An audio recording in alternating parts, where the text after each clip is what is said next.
Hi, myself Naveen Kumar Sani. In the course Wireless and Mobile Communication, code REC 085. In Unit 4, we are going to discuss in Lecture 3, that is multiple access for radio packet systems. So when we talk about this radio packet system, so we are very much aware about it, that in the radio packet system, techniques are used to access the channel or the common channel by the subscribers. Okay, so the very basic theme about it, where the subscriber try to access the common channel to transmit the packets. So this is the radio packet access schemes. In that scheme, the important point is when the subscribers, the multiple subscribers try to access the channel. So in that case, the main condition must be that there should not be any collision. Okay, but it must be contention free. So because of that, there are different contention techniques are introduced in that. Okay, so in the basic part, first we will discuss about the radio packets, what is a radio packet scheme, and then we will discuss about the what is the contention free techniques which we will use it here. So in that radio packet system, we have the multiple access for radio packet system. So it means the accessing the common channel by the different subscribers or the multiple users. Users are, these are mobile phones, laptops and all, if they wants to communicate with the base station.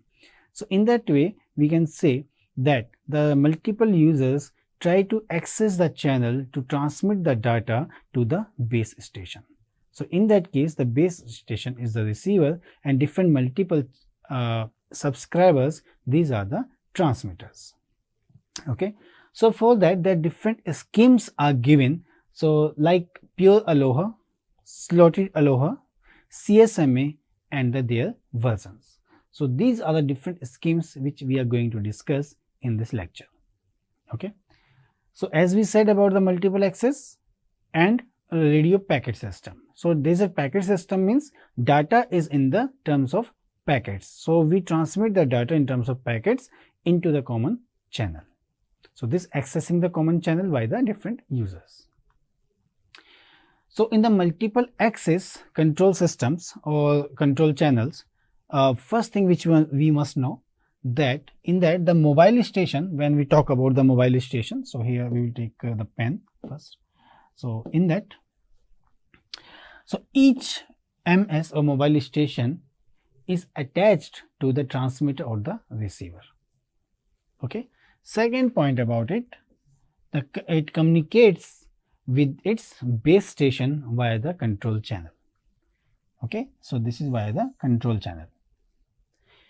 Then control channel is shared by other mobile stations and we call it as the multiple access control channels, right? Then transmission from any MS or the mobile station is received by all MS or the mobile stations within its radio ranges. So in the simple diagram, it is mentioned that the different mobile stations are attached with the system or the cloud that is contains by the shared multiple access method. It means all the mobile stations, the transmission from any MS is received by the all MS which is around this region. So if MS2 or the mobile station 2 is in the region of MS1, then this MS2 will get the information or the data information from the MS1. Similar to that, if the MS1 in this region, the different mobile stations are also there. So in that case, all the mobile stations can receive the information from the MS1. Similar to and so on. It may happen with the case of MS2. It can happen with the case of MS3, MS4 and MSN, right? So these are shared multiple access medium. Okay, so this channel can be used or utilized by the different users itself. So multiple access issues. So what is that? If more than one MS transmit at a time on a common channel to the base station, so a collision may occur in this common channel itself.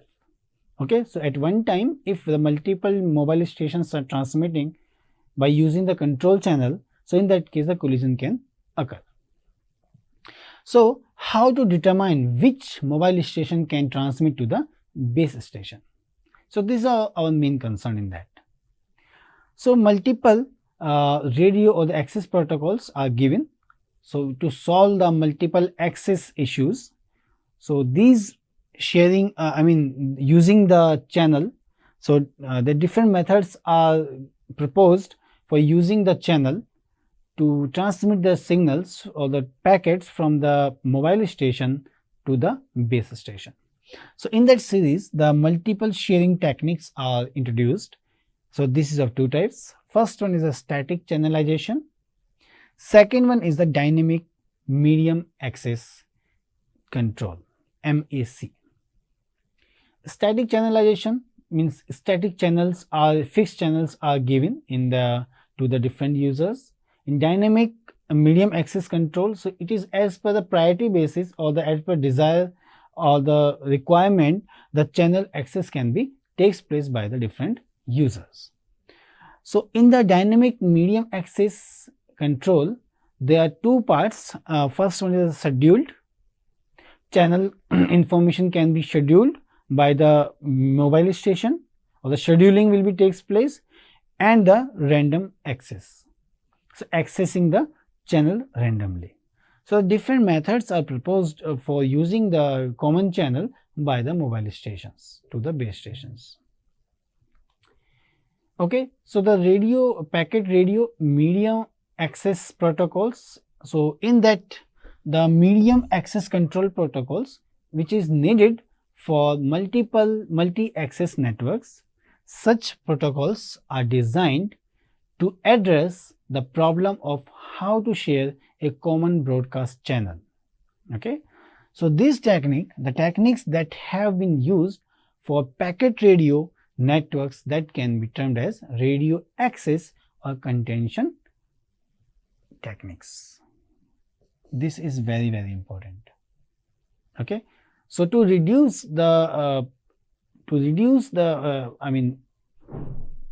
collision in this packet radio system, so different techniques, as we said, we call the contention techniques.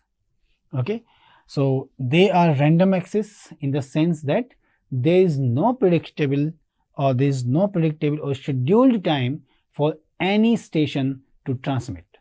Okay, so the stations generate packets for transmission at random times. So they are contention in the sense that no central control is exercised. No central control is exercised to determine whose turn it is, and all stations contain for time on the network. Right? So there is some information about the packet radio systems, and to reduce the error or the collisions, the different techniques which we use, that is contention techniques are there. So we will study about the different contention techniques, right, in that series. So the multiple access protocols, which are comprised in two parts. First one is the contention based protocol, and these are collision free protocols. So in this categorization, the contention based protocols are of again two types, as we have also taken this point: random access and the collision resolution. So in the categorization of the random access, there are different methods which we are going to discuss itself. This is the Aloha, CSMA, BTMA, ISMA, and etc. Okay. In the collision resolution part, the methods or the categorization of these methods is in tree or window, etc. In the categorization of the collision free, it comprises the FDMA, TDMA, CDMA, token bus, DQDB, etc. So these are the categorization of the collision free or the contention based methods, in which here we can see the different, the full forms of these terms are given, like BTMA is a busy tone multiple access, ISMA is ideal signal multiple access technique, and DQ/DB is the distributed queue dual bus technique. Okay, so these all are the techniques to reduce, to access the common channel by the different methods which is given here. So in the first point, which is Aloha, which is used for the accessing the common channel. So this is generalized, you can say, a method for accessing the common channel. Okay, so it was developed in 1970s for a packet radio network by the University of Hawaii. So what is the basic principle behind it for the Aloha? So in this technique, the sender S may transmit a packet at any time. Okay, so the time slot is not given. So whenever whenever sender has the information or the packets to transmit, then automatically it will send it. It will not sense the channel. It will randomly send the at any instant of time. Whenever the sender has the information, this sender will send it to the channel. So it is hoping no collision will occur, but it is not true. Then sender S finds out whether the transmission was successful or experienced a collision by the listening for an acknowledgement broadcast. This acknowledgement broadcast will be given by the destination station, just like base station. If the sender is a mobile station and the destination is the base station, so in that case, whenever the sender have the information to send, then the sender send the information in the common channel, and after some time it will expecting the acknowledgement will be received by the base station. Okay, so the signal which is coming from the destination or the base station will be acknowledgement signal, and this acknowledgement signal will be based on the successful received signal by the mobile base stations. Okay, so if no acknowledgement is received by the sender within the time period, this is T, then S or the sender assumes that there was a collision. So there was a collision, and packet was lost after colliding with the packet of another station. So in that sense, we can say, suppose two mobile stations are trying to send the packets at the same time.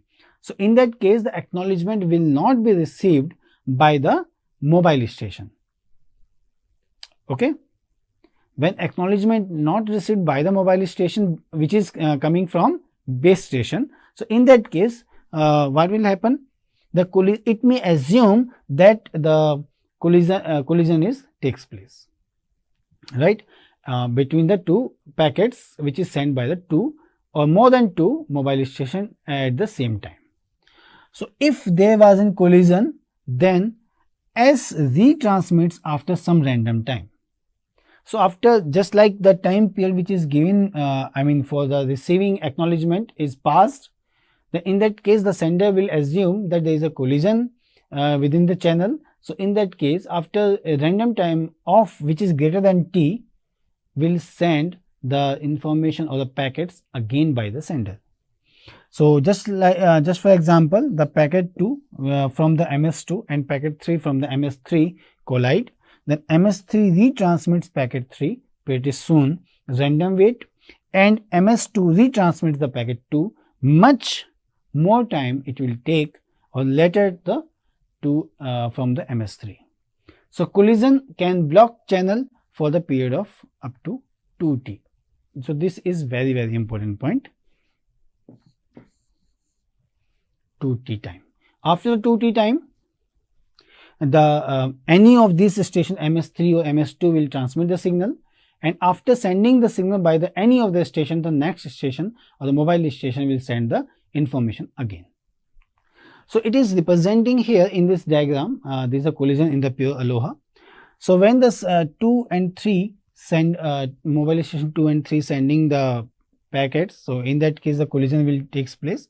So it is representing in this diagram that MS1 packet is transmitting at this time instant of time, and when it is passing to the t minus t time, so this time is t, and after this time the second and third are sending the information maybe within the time period of t. So in that case a collision will occur, and because so MS2 packet and MS3 packet will collide. So after that what will happen, the retransmission from the MS3 will be sent, and this time period will be greater than the t2t time. So after the transmission or retransmission of packet 3, the packet 2 from the MS2 will be transmitted. Not the packet 2, the mobile station 2 will transmit the packet again. Okay, so time period is t.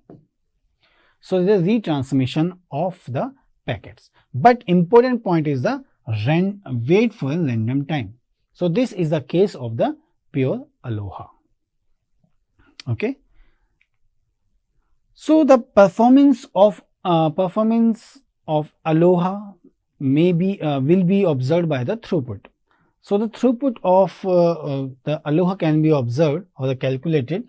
So t is the packet length duration, and probability Pn that n packets arrive in the time 2t. Okay. So this is a complete time period which we have observed. So if the packet number 2 packets of length t arrive in the time greater than 2t, then they cannot collide. If it is time period of 2t, then it will collide. So in that case, the formula which is given for calculating the throughput, so the probability is observed Pn is equal to 2g ki power n e ki power 2g. So g is normalized offer traffic load for the channel. So it may be it may be observed the what is the traffic load onto the channel already which is existing.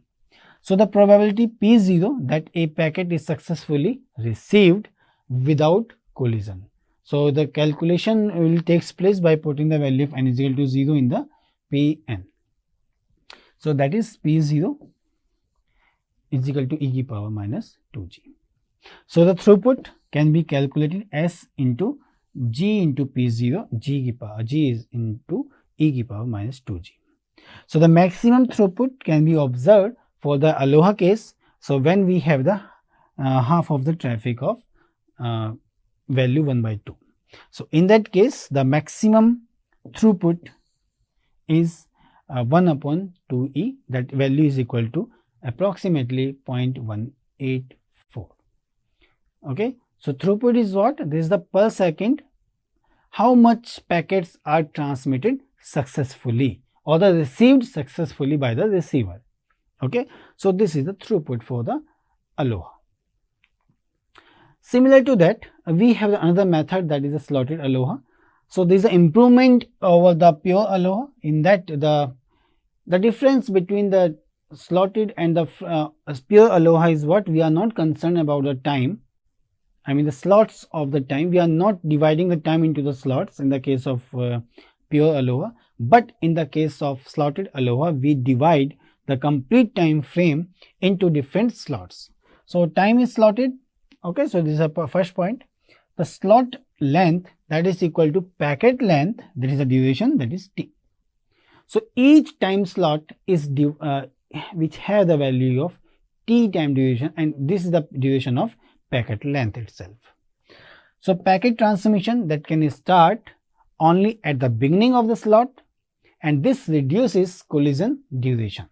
It is observed that when after sending the packet of t and we are sending the second packet after t time periods, so it may be observed that the collision is reduced. Pure Aloha, if packet 1 is almost finished when it collides with the just starting packet 2. So the collision can last for nearly t plus t is equal to 2t. Okay. So the slotted Aloha, 2 packets can collide when both are just starting. Okay. So the difference you can see here, that in the pure Aloha, when just starting of second packet, But in the slotted Aloha, when at the same time the two packets are sending the information or the packets, then the collision will occur. So in that case, the two packets can collide only when both are just starting. Okay, so the collision can last at most t. So example for that is packet 2 from the MS2, packet 3 from the MS3 we are sending, or we can collide. So we are assuming the collision condition. If it is successfully transmitting, there is no issue. If there is a collision, then we have to observe that point. So in that case, what will happen? MS2, this is retransmit packet 2, which is pretty soon random wait. Okay, and again MS3, this is again retransmit packet 3, which is much later random wait again. So it shows again that the collision can be blocked the channel for the time period of t. But in the case of pure Aloha, the channel was blocked by 2t, but here it is blocked by only t. So here it is observed, if packet 1 is transmitted, no issue. When at the same time the packet 2 and 3 are transmitted, so in that case the collision will occur. So when the collision occurs, so in that case the retransmission of the packet 2 will be here, and after some random time which is greater than t, again the second packet, I mean the packet 3 from the MS3 will be transmitted. Okay, so this is your slotted Aloha. So very basic difference, as I have just said, the slotted Aloha, we divide the time complete time into different slots. So this is one slot, second slot, third slot, fourth slot, 5, 6 and so on. So these are the different slots which are provided, or the divided the time into the different slots. So we cannot transmit the packets in between like this. Okay, within the two time periods, no. So we have to transmit the first packet, then after time period of t, we will transmit the second packet, after transmission of 3, 4, 5 this. So we can provide the guard time period itself between the two packets. So the probability, I mean the throughput of the slotted Aloha, we can also calculate for that the probability of no collision. So that is P0 is equal to e to the power minus g, then throughput S will be equal to g into P0, that is g e to the power minus g. Okay, then maximum throughput for slotted Aloha that occurs for g is equal to 1, that is S max is equal to 1 upon e, that is 0.368. So this is the maximum throughput for slotted Aloha. Okay, so if we see it in the diagram, so we can see the maximum throughput in the case of pure Aloha will be 0.184, and the slotted Aloha, the throughput is just double of that, that is 0.368 approximate value. And this plot is observed on the x-axis, that is the traffic load, g is increasing from 0 to 4 and 6 and so on, and the throughput, that is STH, which is observed on the y-axis. So this is the Gaussian curve for calculating the for finding the Aloha and the pure Aloha cases.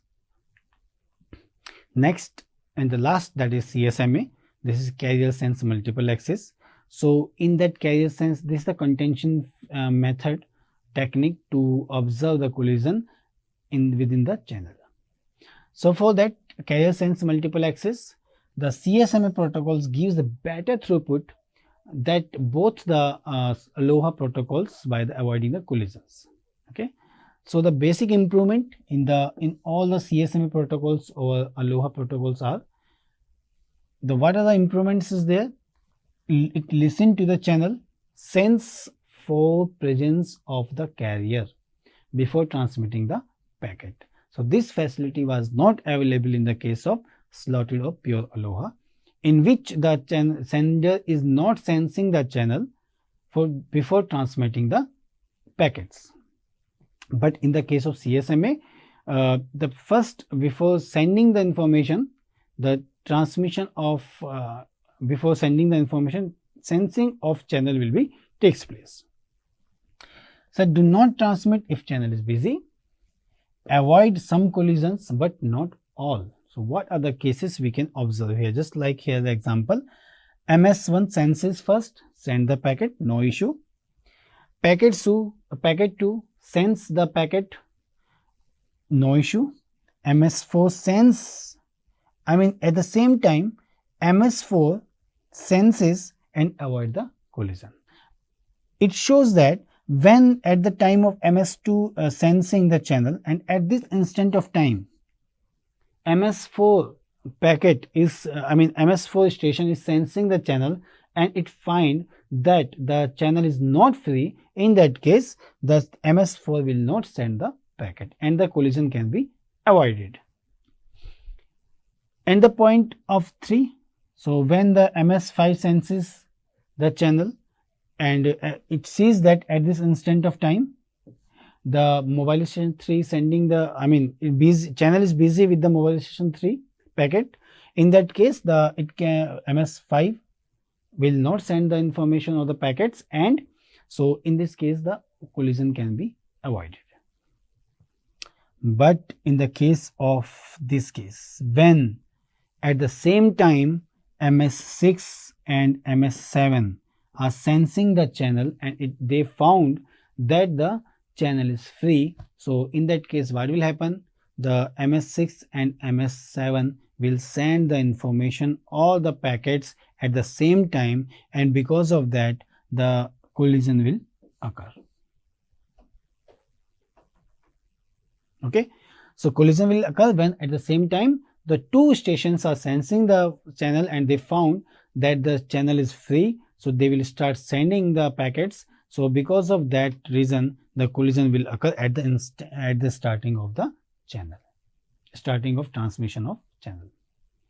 So this type of issues can be occurred in the case of CSM itself, right? So some collisions avoid, like packet 4 was not sent, as we have discussed in the previous slide, that packet 4 and packet 5 they senses the channel when the packet 2 and 3 are just using that at that instant of time, so they avoid the channel. But the collision occurs when 6 and 7 both are sensing the channel and at the same time simultaneously they send the information, and because of that reason the collision will occur. So there are different versions of CSMA protocols. So there are different types like CSMA, carrier sense multiple access, can be of two types. First is non-persistent CSMA, second is the persistent CSMA. Okay, so in this non-persistent and persistent CSMA can be of again two types. It may be unslotted non-persistent CSMA and the slotted non-persistent CSMA. But in persistent CSMA, again it is two types, one persistent and the p-persistent CSMA. So in short we will just cover it. The non-persistent CSMA protocol, in step 1, if the medium is idle then transmit immediately. If the medium is busy, it will wait for the random amount of time and then go back to the step 1 and then it will transmit it again. So random backoff reduces the probability of collisions and wasted idle time if the backoff time is too long. One persistent CSMA protocol, in that if the medium is idle it will transmit, no issue.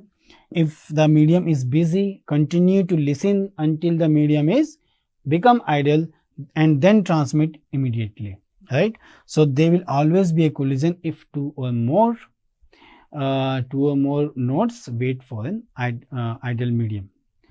Okay, so p-persistent CSMA protocol, it is based on the probability basically.